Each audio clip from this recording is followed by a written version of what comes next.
مرحبا بكم في يلا كورة. هنا تلقون كل ما يخص كرة القدم، أخبار، تحليلات وأقوى اللقطات. لا تنسوا الاشتراك لتصلكم كل جديد. أنهى أشرف حكيمي نجم باريس سان جيرمان فترة صيام طويلة عن التهديف بتسجيله هدفا في شباك نانت خلال المباراة التي أقيمت السبت ضمن منافسات الجولة الثالثة عشر من الدوري الفرنسي. وجاء هدف حكيمي في الدقيقة الثانية من المباراة التي استضافها ملعب حديقة الأمراء، وانتهت بالتعادل 1-1. بهذا الهدف رفع الدولي المغربي رصيده إلى هدفين في الدوري الفرنسي هذا الموسم، ليكسر صياما تهديفيا استمر لأكثر من 3 أشهر منذ تسجيله أول أهدافه في الموسم أمام مونبلييه في الجولة الثانية بتاريخ 23 من غشت الماضي.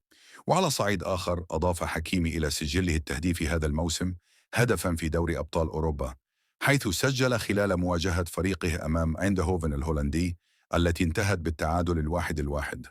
يعد حكيمي أحد أبرز نجوم باريس سان جيرمان في المواسم الأخيرة، حيث يمتد عقده مع النادي حتى صيف 2029.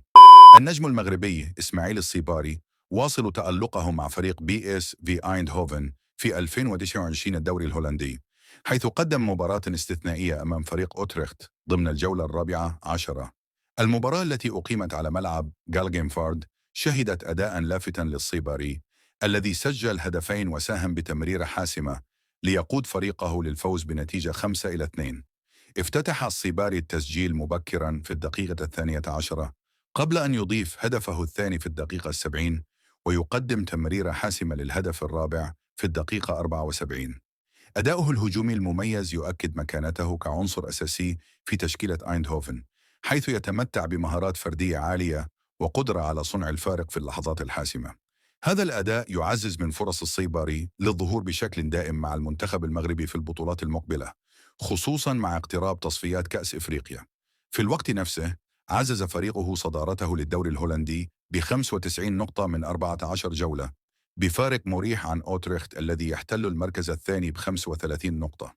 تألق الصيباري يضعه في دائرة الضوء كواحد من أبرز المواهب المغربية الشابة التي تستحق المتابعة خلال الفترة المقبلة.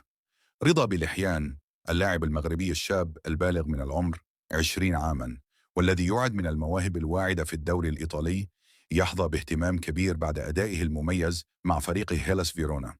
طوله يبلغ حوالي 1.85 سنتيمترا، مما يمنحه تفوقا في الكرات الهوائية والالتحامات البدنية، إضافة إلى مرونته التكتيكية في خط الوسط.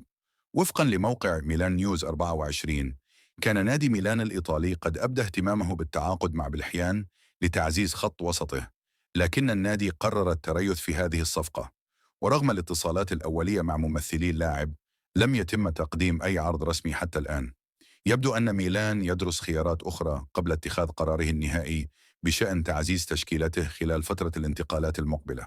بلحيان الذي يشتهر برؤيته الجيدة للملعب ومهاراته في التمرير، يواصل إثبات جدارته في الدوري الإيطالي، وهو أيضا ضمن اللاعبين الجدد الذين استدعاهم مدرب المنتخب المغربي وليد الركراكي لتعزيز صفوف أسود الأطلس خلال تصفيات كأس إفريقيا.